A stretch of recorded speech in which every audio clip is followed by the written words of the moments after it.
To be American, I must be identified with my nation. All it is, I am. All that it has been, I am. For I am identified as an American, then I have to take all of its shame, all of its glory, whatever it is, I am, because I'm identified with it. For centuries, map making and exploration have gone hand in hand. As we explore, more maps are plotted as new discoveries or changes are made. Even today's advanced technologies in geographical information systems and global positioning systems have helped make new discoveries about our world. We are still explorers at heart, dreaming about what lies ahead. Space is the final frontier. On January 16, 2003, a crew of 7 explorers continued to reach toward the stars in search of discovery, but upon return would bring an unfortunate challenge to the relationship between exploration and map-making. Fellow Americans, this day has brought terrible news and great sadness to our country. At 9 o'clock this morning, Mission Control in Houston lost contact with our Space Shuttle Columbia. A short time later, debris was seen falling from the skies above Texas. The Columbia is lost. There are no survivors.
As the debris continued to rain down 20 minutes after the explosion, a team comprised of personnel from Stephen F. Austin State University in Nacogdoches, Texas, began field GPS data collection in cooperation with local and state agency professionals. The volunteers from the university included students, faculty, and alumni of the Humanities Undergraduate Environmental Sciences, or HUES GIS Lab, and the Forest Resource Institute.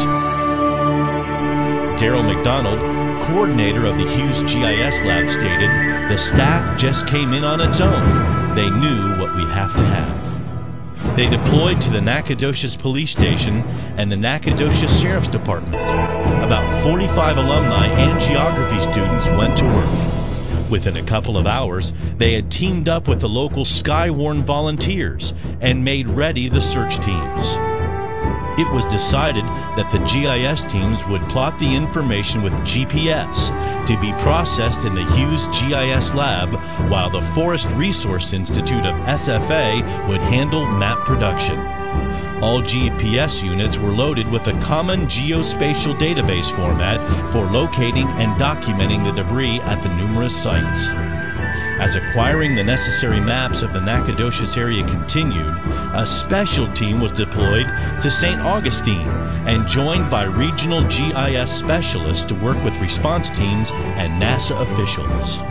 Within a day or so of the event, volunteers from all over offered to join or join the teams in plotting the debris field.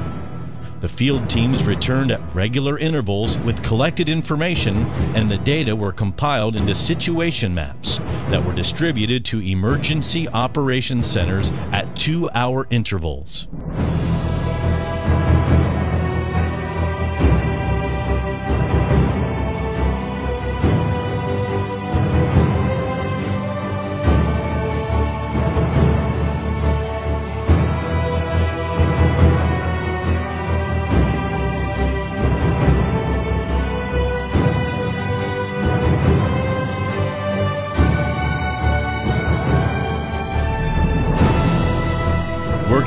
day with little rest, since before the events began, FRI and Hughes staff were able to produce the 20-kilometer rainbow buffer of decreasing debris intensity. This map was later combined with a satellite image map, creating a map image that served as a tremendous asset to search teams and decision makers involved. The search and recovery process would continue for weeks, accelerated by the priceless help GIS and GPS made to the effort. Initial field data were later integrated with FEMA and NASA to produce additional maps to support recovery efforts. By the 14th of February, the 7 crew members of the shuttle had been recovered. In addition, by the end of May, some 40% of the shuttle had been recovered, far more material than had been predicted to be found. Thanks to Hughes GIS and FRI teams at SFA, as well as the Red Cross, FEMA, and other disaster responders and volunteers, NASA had the pieces to try to mend together America's broken heart.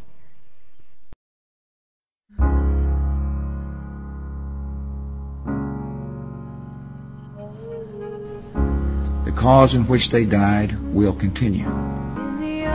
Mankind is led into the darkness beyond our world by the inspiration of discovery and the longing to understand. Our journey into space will go on.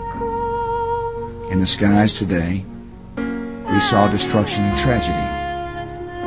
Yet farther than we can see, there's comfort and hope. The same Creator who names the stars also knows the names of the 7 souls we mourn today. The crew of the Shuttle Columbia did not return safely to Earth, yet we can pray that all are safely home. Some comfort here. You're in the arms of the angel. May God bless the grieving families. May God continue to bless America.